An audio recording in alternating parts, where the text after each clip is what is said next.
Great show as always. Great show as always, Rob. If it's shaking sport, we are already on it. It always gives me pleasure to speak to someone who's got such an insight. Our sports worldwide. Aye. Hashtag MSW.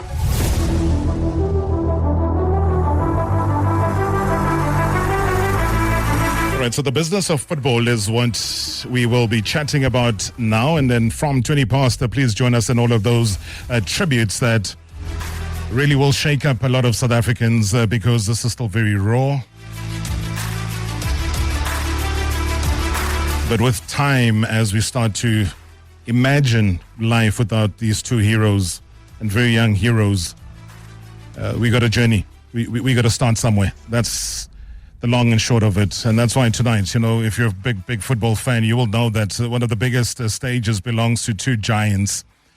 If you're a France fan, whether you're a Spanish fan or Spain, if that is what you support in a FIFA World Cup semi-final, I can tell you that it's got all the ingredients of an instant classic.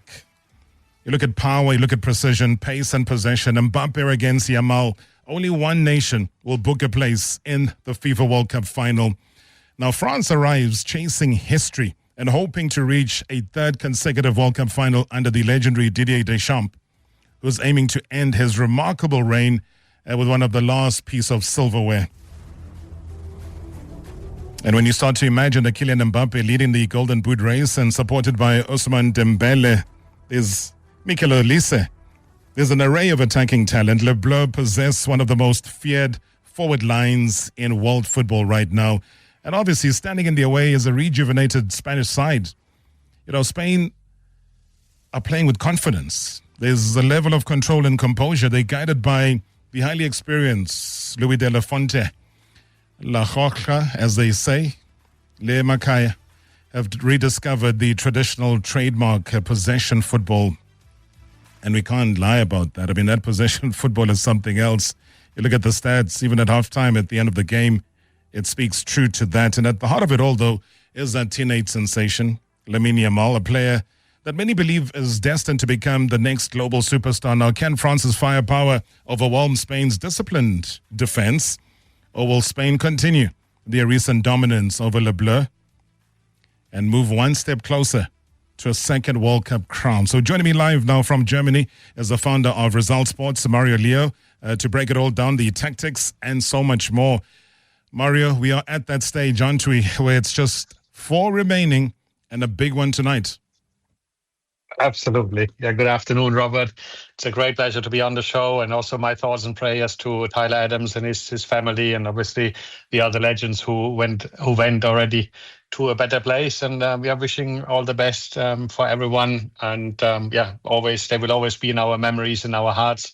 So let's look forward, because as we always say, the show must go on.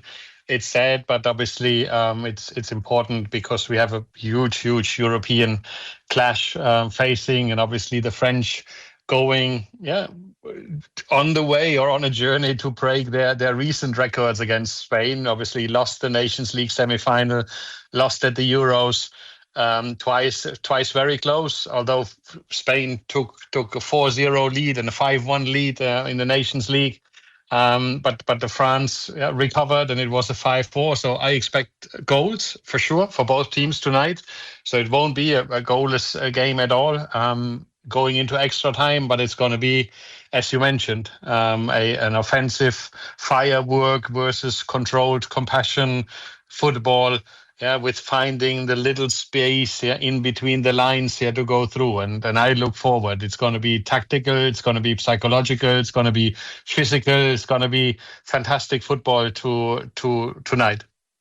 And from just your assertion, and you got the spot on last week before, the big games that happened last week, and your analysis, like I said to you, even on social media, was really spot on, Mario. But with Spain, I mean, is there an ability to even contain a Kylian Mbappe without compromising their attacking game?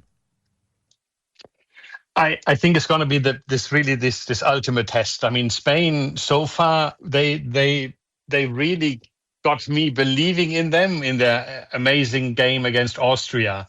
But then they frustrated me against Portugal. They frustrated me against Belgium. So maybe they needed that rest and that control, and obviously just to put up everything they need to do against France. And if it's a draw after 85 minutes and Mikel Merino will come on, then obviously we've got a fear for everything for France. So I hope it's going to be an exciting match. Like I said, I think the French have it all. And as I mentioned also in one of our previous shows, obviously the death of Didier Deschamps' mom is again like this ultimate kind of overarching cloud and overarching kind of obsession. Everybody knows it's Didier Deschamps' kind of last games in France, a French head coach or as French head coach. So the team is united in that, and their quality, not from 1 to 11, but from 1 to 18, is just outstanding. And I think it's going to be very, very challenging for the Spanish team. But France, the difference to the match tonight versus the matches before, France won't have that 50, 60, 70, 80% possession of the ball, which they had in the most games, looking for their speed. With a game against Spain, actually, the French are given their biggest strength, which is the counter-attacking mode. Yeah, the speed of Olise, the speed of Mbappé, the speed of Doué, the speed of Barcola. Whoever is playing up front is going to be just pace. And with the Spanish possession, obviously, that could be an advantage for France, because so far, obviously, every opponent against the French stood deep, and the French kind of needed to fall back, go forward. And tonight's game kind of really unlocks the strength of both teams. But you mentioned a very critical name in Merino. So very few have ever spoken about somebody that has come in so late in the game. But that's the kind of impact, Mario, that he's had. 80th minute against Belgium. Only took him about 5 minutes against Portugal to send them packing. He's already written himself in the history books as being, the only player in World Cup history to score a winning goal in 2 different knockout stages of a tournament. Do you start him the way that he's come in, or do you maybe change things, surprise the opposition? How do you manage this? No, you've got to. Everybody has at this stage now. Obviously, we're at game 7 out of 8. Everybody wants to reach that 8th game.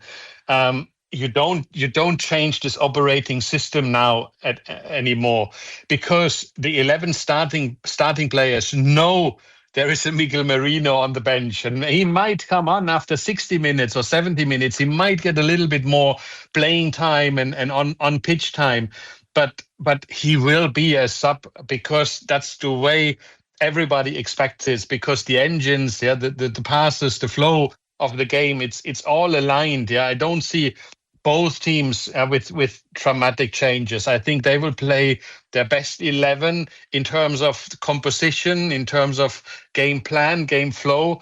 And like I said, it's just the difference will be that I think the Spanish or the French will give the Spanish more ball initiative to really then find the space for their pace and for their speed. That's the only difference from a game plan. But ultimately, I might also be wrong in saying France will just continue as they've gone throughout the tournament, because obviously those 6 games they had until this moment, they were in control of the game. They were controlling the opponent. I mean, how many times we saw balls from the left, long balls, switches to the side, to the right, to continue that spacious moments, because the French offense needs space. Yeah, just because they have the technique, they have the speed, they have the composition, and they have the drive towards goal. The only thing they were lacking most of the time is that field of space.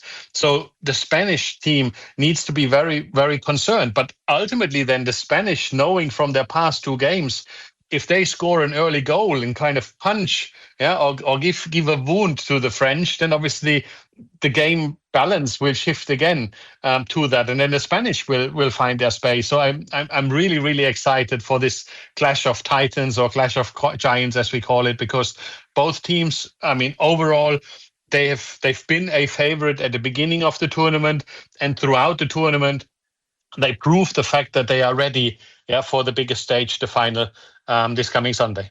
All right, maybe as a final parting shot, I mean, has this young gentleman of the game of football, Lamine Yamal, Has he set the scene alight at this World Cup yet for you? Yes, because it's not that shining goal scoring goal engine machine. He adopted very, very nicely to the strategy of De La Fuente, who doesn't like that one player shines out or stars out or lights out of all the others. De La Fuente is a player who needs 11 men on the pitch, everybody fulfilling their role, and Lamine Yamal has basically really, let's say, seconded himself in being part of that role play of the Spanish team. That's why I've not seen him that often defending, that often falling deep, getting that space. He's done that in this World Cup at all, and I think for me, he's really matched my expectation in this De La Fuente team, which we need. On the other hand, obviously, Kylian Mbappé surprised me because Didier Deschamps was the one who kind of held him on a tight leash for a very, very long time. And now, obviously, at this World Cup, there was a big change in the perception because the leash of Didier Deschamps towards Kylian Mbappé got much longer. And we can see now the true potential because with the switch from PSG to Real Madrid, Kylian Mbappé was in doubt of many, many teams. Is he really that star player? Everybody says he's a general, he's so dominating. No, I think this World Cup should have changed the perception of Kylian Mbappé and the real true stardom as well within the French, obviously, hierarchy of tremendous players. On the 13th of July, 2026, that was last night, a certain Roberto Di Matteo predicted that Spain will play England in the final. Does Mario Leo agree? I can't disagree against the giant Roberto Di Matteo, although I think the fortune will be a little bit different, to be honest. I think France will have the advantage and will win, I think, 4-2. It will be 2-2 probably until the 80th minute, and then France will somehow score at 3-2. The Spanish will go all forward, and there will be a late kind of counter-attack 4-2. But it's going to be an exciting match, and I believe the final will be France against England. Oh, you made that sound so exciting. I love a semi-final with goals. I hate these defensive tactics and everything else. But from what you've said, Mario, I look forward to tonight. Thank you very, very much. Until our next conversation, that's Mario Leo, founder of End Result Sports, live from Germany. You can follow him on social media, especially on Twitter, where he'll break it all down to you. Mario, as always, enjoy the game. My pleasure, Robert. It's a brilliant, brilliant time to be together with you. All the best. Thanks so much. The great voice of football globally is Mario Leo. We lean upon him a lot of the time. And you, as the listeners of this show, the shareholders always tell us that when is he coming back onto the show? And that's just how much information he does have. And if you haven't heard, though, Shield is now Rexona, a brand that you've trusted for years, is stepping forward with a bold new name. It is pronounced Rexona. It's simple, it's strong, and it's easy to remember. The new name comes, though, with a fresh new look, advanced body heat technology, and it gets to work every time you move, keeping you feeling confident all day. A proud partner, though, of Bafana Bafana, as well as Banyana Banyana. Rexona, it won't let you down. That was the World Cup update here on #MSW, powered by Rexona. It won't let you down.